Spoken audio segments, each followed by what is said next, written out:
The National Institute for Occupational Safety and Health, or NIOSH, in the USA identified factors that affected the amount of weight that could be safely lifted.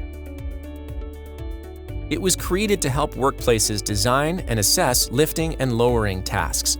This tool recommends workplace lifting conditions under which it is believed nearly all workers may be repeatedly exposed day after day without developing work-related low back and shoulder disorders associated with repetitive lifting tasks. NIOSH identified 6 factors that influence the maximum recommended loads as the workers deviated from a perfect lifting situation. Let's now look at these 6 factors. In a perfect lifting situation, the load is close in to the body, at waist height, not moved much, infrequently lifted, moved with no twist, and moved with a good grip on the object. Horizontal reach factor, vertical height factor, movement factor, frequency or repetitiveness factor, asymmetry or twist factor, coupling or grip factor. The farther out from the body the load is held, the higher the loads on the spine. This is known as the horizontal reach factor, or H. The farther the weight is lifted from the waist, the higher the loads on the spine or shoulders. This is known as the vertical height factor, or V. The greater the distance the weight is moved through, the higher the energy required. This is known as the movement factor, or D. The more frequently the load is lifted and the longer it is lifted for, the higher the stress on the body. This is known as the frequency or repetitiveness factor, or F. The more twisted the upper body, the higher the stress is on the spine. This is known as the asymmetry or twist factor, or A. Lastly, the more awkward it is to grip the object, the higher the effort. This is known as the coupling or grip factor, or C. Let's now look in more detail at each of these factors and see how they impact the load that can be lifted. The moving bars show how each factor can reduce the recommended weight. In the ideal lifting situation, the object is close into the belly button by 100%. As the load is lifted farther away from the body, the recommended weight drops to 60%, then to 40%. When the object is at maximum forward reach, the value is 0%. This means that no load should be lifted in this position. For the second factor, the object is lifted at belly button height. V factor equals 100%. If the object is lifted from higher or lower, the recommended load decreases. At knee level, the V factor is 90%. At floor level, the value is 80%.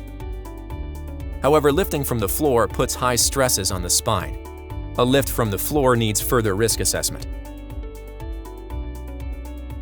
At shoulder level, the V factor is 80%. The V factor drops to 0% for an overhead lift.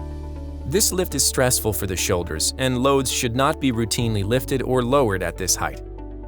The third factor, D, is 100% if there is only a small amount of up and down movement of the load. As the movement up and down gets larger, the energy required goes up and the D factor drops to 90%. As the movement up and down gets even larger, the energy required goes up again and the factor D drops to 85%. The frequency or repetitiveness factor, F, is 100% for very infrequent lifts, such as 1 lift per hour or 1 lift per day. As the frequency increases to 1 lift per minute, the F factor decreases to 90%. As the frequency increases to 5 lifts per minute, the F factor decreases further to 80%. As the frequency increases to 12 lifts per minute, 1 lift every 5 seconds, the F factor decreases to 0%.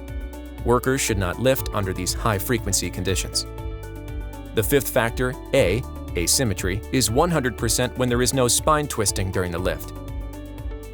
With 60 degrees of twist, the A factor decreases to 80%. And if the twist is past 135 degrees, the A factor drops to 0%. The sixth factor, C, coupling or grip quality, is 100% for easily grasped objects, such as a box with handles. If it is fairly easy to hold the object, the C factor drops to 95%. And if the object is difficult to grip, such as a bag of sand with no handle, the C factor drops to 90%. We have just seen how each of the 6 factors can reduce the maximum recommended weight lifted. The change in the values of each factor can be used to help recognize or identify lifting situations where there are MSD hazards. Help predict the effect of changing the lifting situation by looking at how much each factor is improved. The actual values of the factors can be input to the NIOSH lifting equation to calculate a maximum recommended weight as part of a risk assessment. By recalling the 6 factors when you are observing lifting and lowering, you should see lifting in a new way. There are many resources that describe the NIOSH lifting equation in more detail available here in your public library or online. Learn more at msdprevention.com.